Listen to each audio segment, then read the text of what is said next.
बिस्मिल्लाहिर्रहमानिर्रहीम। अस्सलामुअलैकुम। मैं हूं अली असगर और आप देख रहे हैं मेरा यूट्यूब चैनल। अल्लामा साद हुसैन रिजवी का पहला पॉडकास्ट इमरान खान के साथ जो हो रहा है ये मकाफात अमल है। इस वीडियो में हम इसी के मुतालिक बात करेंगे।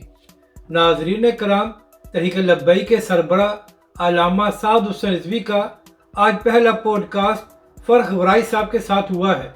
तो वहाँ पर तहरीक लब्बैक के सरबरा ने एक सवाल का जवाब देते हुए कहा कि जब अल्लामा खादिम हुसैन रिजवी अलैहिर्रहमा का विसाल हुआ और लोग हमारे घर पर तज़ियत के लिए आ रहे थे, उस वक्त हमारे घर की हालत ये थी कि दरवाजे और खिड़कियाँ टूटी हुई थी और इसकी वजह यह थी कि इमरान खान की हुकूमत हमारे घर में चादर और चारदीवारी के तकद्दुस को पामाल करके अल्लामा खादिम हुसैन रिजवी अलैहिर्रहमा को गिरफ्तार करने की कोशिश कर रही थी ताकि अल्लामा खादिम हुसैन रिजवी अलैहिर्रहमा और तहरीक लब्बैक पाकिस्तान धरना न दे सके। तो नाजरीन कराम, आज जो इमरान खान और पीटीआई रोना रो रही है कि पुलिस हमारे घरों पर जाकर चादर और चारदीवारी के तकद्दुस को पामाल कर रही है, तो जो कुछ इमरान खान के साथ हो रहा है या जो कुछ पीटीआई के लोगों के साथ हो रहा है और जिस तरह पुलिस चादर और चारदीवारी के तकद्दुस को पामाल कर रही है, यही कुछ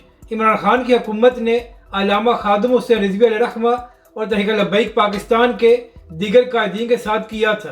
तो इमरान खान साहब, ये जो आज आप दीवार के साथ लगे हुए हैं और लोग आपका साथ छोड़कर जा रहे हैं, ये मकाफात अमल है। जो कुछ आपने तहरीक लब्बैक पाकिस्तान के साथ किया था, आज वही कुछ आपके साथ हो रहा है। लेकिन फ़र्क ये है कि जब तहरीक लब्बैक पाकिस्तान और अल्लामा साद हुसैन रिजवी पर मुश्किल वक्त आया था तो तहरीक लब्बैक के तमाम कायदीन खड़े रहे थे और उन्होंने तहरीक लब्बैक या अल्लामा साद हुसैन रिजवी का साथ नहीं छोड़ा था। जबकि दूसरी जानब इमरान खान साहब, जो लोग कहा करते थे कि इमरान खान हमारी रेड लाइन है, वो आपका साथ छोड़कर भाग चुके हैं। अपनी राय का ज़रूर इजहार करें कि आपको ये वीडियो कैसी लगी और हमारे इस चैनल को भी सब्सक्राइब करें।